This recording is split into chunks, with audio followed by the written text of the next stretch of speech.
used to hustle, and I used to practice by myself because I didn't dare cut in with the girls, thinking that a girl might be, oh, who's you, you know? So I used to just take to the floor, and I took all my aggression.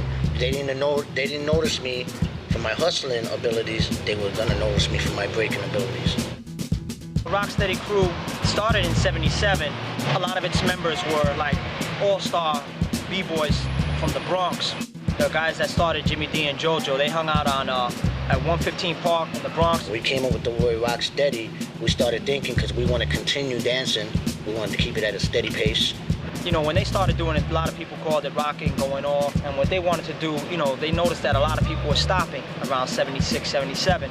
And, you know, they wanted to keep it going on, you know what I'm saying? They wanted to keep the rock steady. And when they started getting too old for it and it started dying down with them, they passed it along to Legs. In '79, I moved to Manhattan. 1979, a lot of b-boys were locked down, doing stick-ups, whatever, murders, or went away to Job Corps, or just got regular jobs. Retirement age for a b-boy back then was like 16, 17 years old. When I moved to Manhattan, I used to always try to come back to the Bronx and go over to jams, do whatever I can to get back on the weekends, stay over on Cortona Avenue. Between the summer of '76 and '77, me and my friends, we had a crew called the Rock City Crew. And then like around '79, the dance started fading out. I still kept on, but the only time I would go down is if I seen somebody else. And then my cousin Ty Fly, he introduced me to Ken Swift and his crew called the Young City Boys. My crew, we were just like mischievous. We used to do things like go and throw, down the alley, there's a precinct, right straight there. We used to throw eggs at the police and run. They were like, 3 or 4 years younger than me, so I looked like the big kid of them. But, I told them anytime y'all have any battles coming up, I'll take your side. I got down Rocksteady when I battled Legs, and then a lot of my crew got down Rocksteady. And Mr. Freeze was part of Rocksteady in the Bronx already. The only white boy I knew that was the B-boy was Mr. Freeze. He was the only white boy, the first white boy in the Bronx with juice. He could go in any black Puerto Rican neighborhood and walk through and say, I'm Mr. Freeze, Rocksteady Crew. He was like, oh, yo, you're cool, man. Me and my cousin Lenny Lamb, we were traveling all over the place, battling people, and then just like start hanging out with them. When you hang out with those people, they might know someone that might be breaking in another area. Like, all right, cool, let's go over there. I want to battle them. It's like the martial arts films where it's like, yeah, I heard your style is good, but mine is better. And you go there and you test their style. And that was my way of recruiting.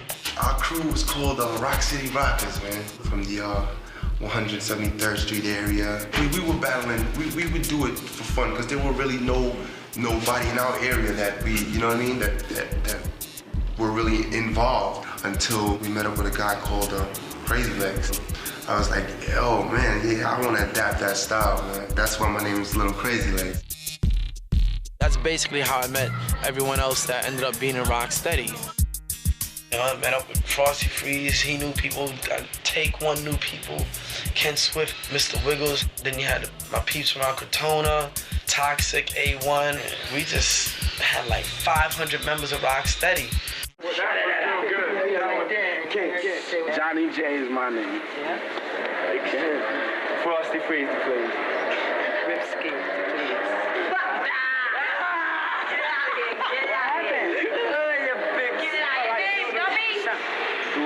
Dualism. Crazy Legs. Lenny. Never go skiing. Can again. Roski. Mr. Freeze. Top block can't be stopped. One of the first times I met Rocksteady and we did something together, Henry Chalfant, legendary graffiti photographer, documentarian, got together with the Rocksteady crew because so many graffiti artists used to come to Henry's studio to look at his photos of the trains that he began to realize that a lot of these guys were also breakdancers. Hence, they were the Rocksteady crew. Henry knew me, he knew a bunch of other heads, and he said, listen, I wanted to put together like a show. And they projected the slides up of the graffiti while a Rocksteady crew danced, and I rapped, and the DJ was cutting it up. And that was reviewed in the Village Voice. The Village Voice wrote a big article on that. And from then, like, it seemed like it was on. We started doing that. Henry Chalfant put us on. What we were doing is we were breaking up Rocksteady crew into two groups. It was Rocksteady and Breakmasters for shows.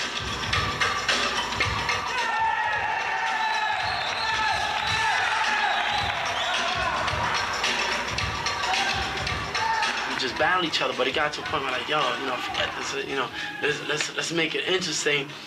And we were hooked up with a show at Lincoln Center. Henry Chalfant again hooked us up with that show. And it was like, yo, let's battle dynamic in a neutral ground now in Lincoln Center, Manhattan, boom.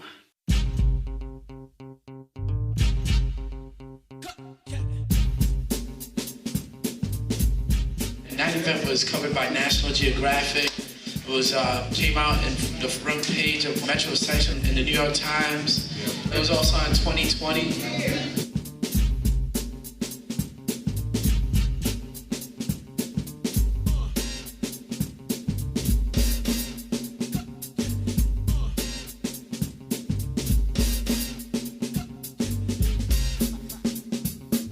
They showed it on Channel 7, ABC News.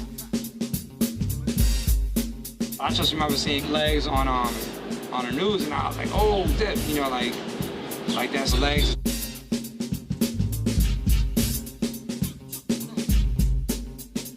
And at the end of the battle, they were like, who won the battle? All you heard was Rocksteady, Rocksteady, like in the middle of Lincoln Center.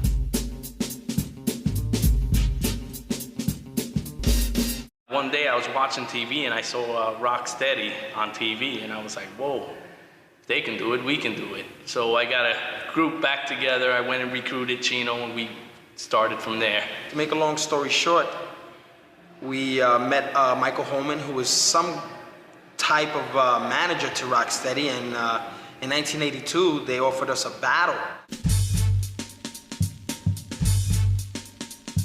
I had a nightclub called Negril, the first hip-hop club in downtown New York. And I invited down Rocksteady crew to perform every Thursday night. Believe me, everybody was there. Rene Ricard, Francesco Clemente, Jean-Michel Basquiat, Keith Haring. And so here's where Negril comes into exposing hip-hop to the rest of the world. Because New York is a media capital. Every important magazine, every important newspaper has representation in New York City. On the wheels of steel. Check it out.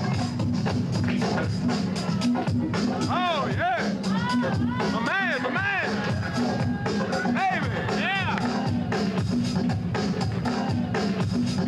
After a while, I started getting a little bit bored with just Rocksteady crew doing a dance performance. And I said, Legs, you know, what's up with this battles I keep hearing about? I didn't really know.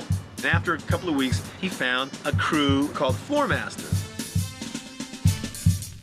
Well, actually, they needed a crew to battle so they can look good on film. And they wanted a crew that wasn't as good as them so they could look real good on films. And what they didn't know is that the Floor Masters were real good. You can't get fresher than this. That was fresh. You want a fresh style? Let me show you.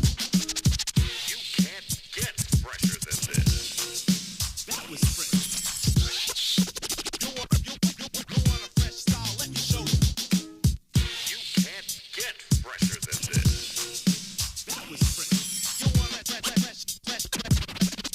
fresh style? Let me show you. You can't get fresher than this.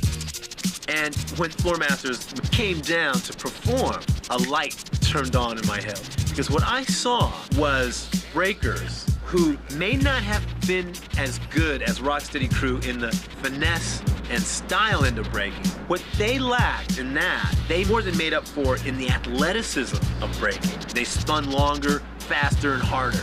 And I thought, that's what I want to do. I want a crew that's an athletic-like crew. That's a crew that would eventually find its way into the Olympics. Michael Holman saw something that he felt like, wow, this is a real good thing. And, you know, they changed the name from Floor Masters to New York City Breakers. A lot of people think that if you're from New York and you're from the Bronx, that you know good. But we're from the Bronx, and we out here to show everybody that we're good. That the Bronx doesn't just got bums and ghettos, but it got something good too. Because we're the freshest kids out.